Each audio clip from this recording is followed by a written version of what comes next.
बिस्मिल्लाहिर्रहमानिर्रहीम। अस्सलाम वालेकुम नाज़रीन, मैं हूं मुनीसर मुस्तफ़ाई। नाज़रीन, हम अपने दोस्तों से मुख्तलिफ़ मौज़ूआत पर बात करते हैं। आज हम बात करेंगे 6 सितंबर के हवाले से। आज हमारे स्टूडियो में मौजूद हैं सैयद खालिद महमूद शाह बुखारी साहिब। हम उनको अपने स्टूडियो में खुशामदीद कहते हैं। शाह जी, सबसे पहले 6 सितंबर के हवाले से आपको सवाल करूँगा कि 6 सितंबर को यौम दिफ़ा क्यों कहा जाता है? शुक्रिया मीर भाई, आपने स्टूडियो में आने की दावत दी और ये इजाज़त बख्शा। 6 सितंबर को लाल बहादुर शास्त्री जो इंडिया का जनरल था, जी जी प्रोग्राम बना के बैठा हुआ था कि मैं लाहौर जाऊंगा और लाहौर जाके नाश्ता करूंगा जी जी और लाहौर जाके नाश्ता करूंगा और उसके बाद जिम खाना में जाऊंगा और वहाँ पे जाके शराब के जाम से जाम टकराऊंगा।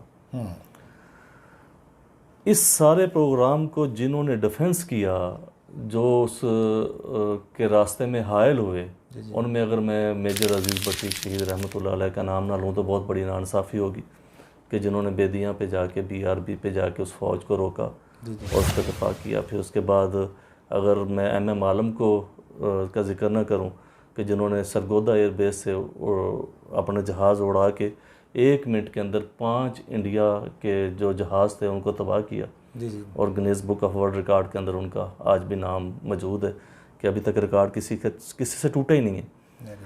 और फिर सबसे बड़ी पाकिस्तानी अवाम जी जी जो जज्बा ईमान के साथ सरशार हो के चविंडा के बॉर्डर पे जाके 120 टैंकों के आके अपने सीने की जिन्होंने दीवार बनाई और अपने सीने से बम बांध के टैंकों के नीचे लेट गए। क्या बात है। तो ये जो दफ़ा था, जो मजबूती की जो डिफेंस थी, जिसमें फ़ौज, अवाम जज्बा ईमान के साथ जो खड़े थे, तो उन्होंने इंडिया आर्मी को वहाँ पे नाको चने चबवा दिए। जो उनके ख्वाब थे कि हम लाहौर जाके नाश्ता करेंगे और जाके जिमखाना में जाके वो जाम से जाम टकराएंगे, वो सारे के सारा जो धड़े का धड़ा रह गया। BRB नहर के ऊपर मेजर अजीज़ भट्टी शहीद रहमतुल्लाह अलैह ने एक भरपूर किस्म की आइनी दीवार खड़ी कर दी, वहाँ से वो आगे नहीं बढ़ सके।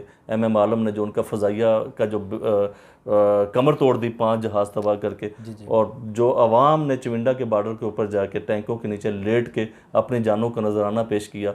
इसलिए इसको यौम दफ़ा कहा जाता है कि हमने उस दिन अपने मादरे वतन पाकिस्तान का दफ़ा किया। और सिर्फ आज़ादी ले लेना ही सबसे बड़ी बात नहीं है, उसकी आज़ादी को फिर उसके बाद कायम रखना और अपने वो जो बॉर्डर की जो हमारी LOC है, लाइन ऑफ कंट्रोल जिसको कहते हैं, उसकी पामाली किसी को करने ना देना और उसके अंदर किसी को घुसने ना देना दुश्मन को। ये सारी अगर इस बात को आप देखें तो यौम दफ़ा बेसिकली इसीलिए उसको यौम दफ़ा कहा जाता है कि उस दिन हमने भरपूर तरीके से दुश्मन का मुकाबला किया और उनको एक ऐसी दीवार बन के उसके सामने खड़े हो गए कि बल्कि लाल बहादुर शास्त्री को तो मैं वो एक जुमला जो अल्लामा इकबाल ने कहा था, तो गालबन शायद उसको वो भूल गया। उसने सोचा कि शायद मैं जाके वहाँ पे पहुँच जाऊँगा और रातों रात वहाँ पहुँच के सुबह का नाश्ता जाके लाहौर जाके करूँगा तो जिंदा दिलाने लाहौर जो उसको आगे से खुश आमदीद कहेंगे, ऐसा नहीं था। वो तो बिल्कुल मुतज़ाद है। जैसे डॉक्टर इकबाल रहमतुल्लाह अलैह ने क्या खूबसूरत अंदाज में कहा, उसने कहा कि रज़्म हक़ व बातिल हो तो फौलाद है मोमन, कि जिस वक्त आपस में होते हैं हल्का यारा तो रेशम की तरह नरम। मुसलमान आपस में जब होते हैं तो वो तो रेशम की तरह नरम होते हैं, लेकिन जब वो मार्का हो जाता है तो फिर उसके बाद तो फिर वो फौलाद की तरह खड़े होते हैं। वो जो आइनी दीवार थी जो फौलाद की, वही यौम दफ़ा।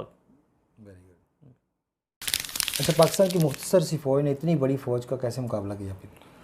मुनीर भाई, इसमें एक आयत है, अल्लाह रब्बुल आलमीन कुरान पाक में इरशाद फरमाते हैं, कम मिन फ़ियतिन क़लीलतिन ग़लबत अल कसीरा, कि हमेशा मुख्तसर से टोलों ने बड़ी बड़ी फ़ौजों को शिकस्त दी। जी और अल्लामा इकबाल ने कहा था, फ़ज़ाए बदर पैदा कर फरिश्ते उतर सकते हैं गर्दों से कतार अंदर कतार अब भी। 313 ने अगर 1000 का मुकाबला किया था, तो फिर यहाँ पे सूरत हाल कुछ इस तरह की थी कि 6 गुना बड़ी फ़ौज की तादाद के लिहाज से। और अगर असले के हिसाब से देखा जाए या वेपन के हिसाब से देखा जाए तो पाकिस्तान आर्मी से तकरीबन 10 गुना ज़्यादा उनके पास ताकत थी वेपन के लिहाज से। तो इस फ़ौज को जब शिकस्त दी है तो ये जज्बा ईमान था, जो मैंने आपको बताया कि जो जैसे अल्लामा इकबाल ने कहा कि फ़ज़ाए बदर पैदा कर, कि अगर बदर में क्या मामला था कि आका अलैहिस्सलाम ने किसी को खजूर की छड़ियाँ पकड़ाई हुई थी बेशक। और कई उनके मुकाबले में हमारे पास तो फौज नहीं थी इतनी ज़्यादा। वहाँ पे तो कईयों के पास जूते भी नहीं थे, उन्होंने पाँव के ऊपर टाकियाँ लपेटी हुई थी। वहाँ पे पहुँचे, जाके जब मुकाबला किया तो अल्लाह रब्बुल आलमीन ने वो जो मुख्तसर से गिरोह को बड़े गिरोह के ऊपर गलबा अता कर दिया। इसी तरह ये 1965 में हुआ कि हमारे पास जो फ़ौज थी वो ना फ़ौज के अंदर वो ताकत थी, ना हमारे पास वेपन के अंदर वो मुकाबले के अंदर कुछ भी बनता था। यानी कि 6 गुना बड़ी फ़ौज और 10 गुना वेपन ज़्यादा उनके पास। लेकिन अल्लाह रब्बुल आलमीन ने जो ईमान था, जज्बा ईमान, वो हमारे पास मौजूद था और ईमानियात ने ही हमें उसमें कामयाबी अता फरमाई। यानी ईमान की पावर। ईमान की। 6 सितंबर का दिन हमें क्या पैगाम देता है? कि दुश्मन कभी भी किसी भी हवाले से, किसी भी महाज से हमारे सामने अगर आता है तो पूरी उम्मत को अपने फ़रोही इख्तलाफात भूल के, अपने जमाती सियासी वाबस्तियाँ भूल के मुल्क की खातिर खड़े हो जाना चाहिए। और वहाँ पे जिस तरह उस वक़्त आवाम ने, अब मैं आपको बताता जाऊँ कि जो टैंक के मुकाबले में कोई हमारे पास तो रॉकेट लॉन्चर की भी इतनी तादाद नहीं थी कि हम उसका मुकाबला कर सकते।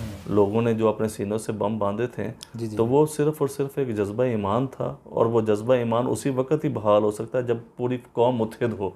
अगर पूरी कौम किसी एक टॉपिक पे मुत्हिद नहीं होती तो उसमें फिर हमारे लिए आपको पता है कि जो शराज़ा जब उम्मत का बिखर जाता है तो फिर दुश्मन को मौका मिल जाता है कि वो आके हमारे वो तिक्का बोटी तो करनी है। पहले नंबर पे तो वो हमारे जो दरमियान में जो शराज़ा बिखरा होता है उसी से फ़ायदा उठाता है। और हमेशा से नुकसान इसी बात से हुआ है कि जब भी उम्मत मुसलमान ने या उम्मत मुहम्मदिया ने जब आपस में इत्तेहाद और इत्तेफाक को ख़त्म किया है तो दुश्मन को हमेशा से मौका वही मिला है। अंदर से दरवाजे खुलते रहे, और अंदर से दरवाजे कौन खोलते थे? वही लोग जो आपस में इख्तलाफात रखते थे, और उन्होंने दरवाजे खोले हमेशा से। ये 6 सितंबर का दिन जो हमें पैगाम देता है कि अगर दुश्मन हमें कहीं से भी अगर हमें मुकाबले में उतरता है या हमारे पास आता है तो हम सब मुत्हिद होकर और इत्तेफाक के साथ, इत्तेहाद के साथ उसका मुकाबला करें। जी नाज़रीन, ये था आज का प्रोग्राम 6 सितंबर के हवाले से हमने मुख्तसर सी गुफ्तगू की। उम्मीद है आपको पसंद आया होगा। इस हवाले से आप अपनी कमेंट्स, अपनी राय कमेंट्स बॉक्स में लाजमी दें ताकि हम अपने मज़ीद जो प्रोग्राम्स हैं उनको हम बेहतर तरीके से आप दोस्तों से शेयर कर सकें। दुआ में याद रखिएगा। अस्सलामु अलैकुम।